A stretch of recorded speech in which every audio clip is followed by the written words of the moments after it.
السلام عليكم ورحمة الله وبركاته، حياكم الله في وصفة جديدة. وصفتنا اليوم أنا عملت السليق قبل كده، ولكن الآن حاعمله بس حيكون أسهل من أول. ما عندي مستكة، ولكن طريقته سهلة بسيطة وكلكم تقدروا تسووها.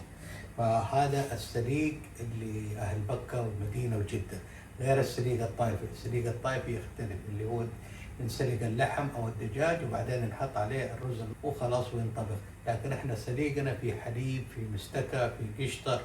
فالسليق الطائفي يختلف عن السليق اهل مكة وجدة والمدينة. فالان انا خليت المويه بتغلي مجهزها، والدجاج انا جهزته من بدري، حطيته في الخل ونقعته ونظفته كل شيء. والان احطه في المويه يغلي بس عشان يعطيني مرقة الدجاج.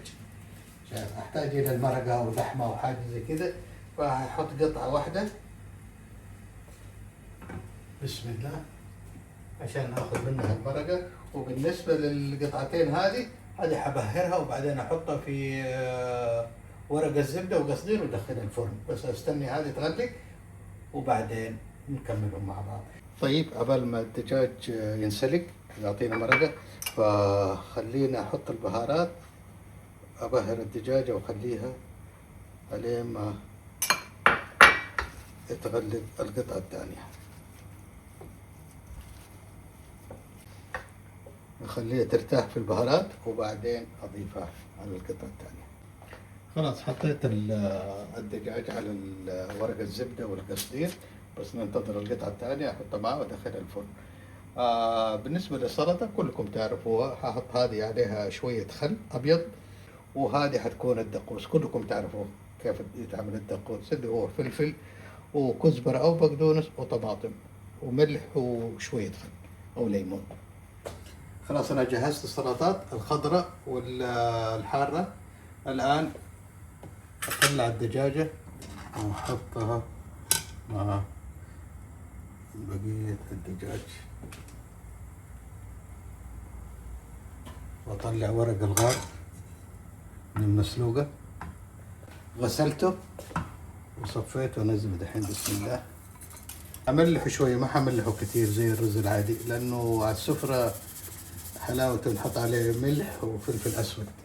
واجهز مويه، لو احتاج انه ازيد عليه المويه حزيد عليه المويه، لانه من شركه لشركه يختلف ومن رز لرز يختلف. فاخليه انا وبعدين اشوف لين ما يستوي. ما هحركه ولا حاجه الان، بعدين التحريك. خلاص اقفل على الرز اخليه يستوي، عليه ما يبدا يغلي اقصر النار عليه. خلاص اقفل على الدجاج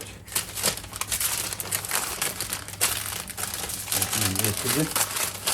الفرن خلاص صار جاهز عندي، اخليه بالشكل هذا لمدة تقريبا 40 دقيقة أو 35 دقيقة، والفرن على 180 سلسيوس 350 فهرنهايت. خلاص تقريبا الموية نشفت منه. الآن هضيف الحليب بسم الله،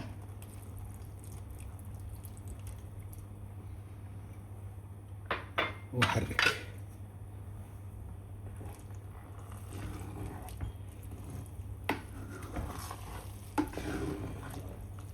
ونحرك لأنه الحليب لو انترك حيتلدع من تحت. الآن أنزل القشطة بسم الله.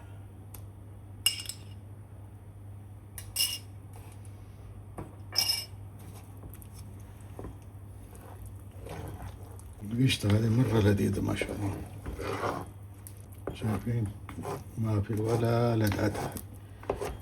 أهم شيء النار تكون شمعة. أنا هنا تقريبا على النص عشان بقلب فيها، ونزل عليها الزبدة وخلي زبدة للتقديم. شايفين هذا الفرق بين السليق منطقة بكة وجدة والمدينة عن الطائف. وزي ما قلت لكم في مستكة، ما عندي مستكة. خلاص الآن صارت جاهزة، أخليها 10 دقائق في القدر وبعدين أغرف. خلاص أسكر على النار الآن. فخلاص صار السلق جاهز. شايفين كيف؟ لأن قعد 10 دقايق هدي وتماسك. شايفين؟ ونضيف عليه الزبدة. هو نحط له سمنة، أنا ما عندي سمنة.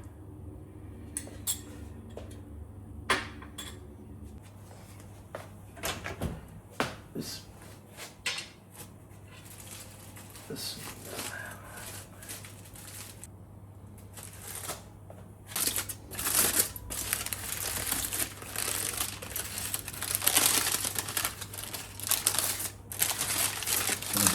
ما شاء الله. إذا حابين تقمروها تفتحوها وتشغل على الفرن من فوق. بسم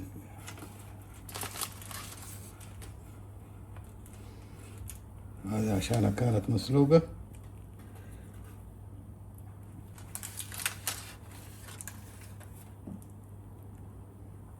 هذا سليقنا اليوم سهل وبسيط وخفيف، وكلكم تقدروا تسووه، لا تلدع ولا أي حاجة.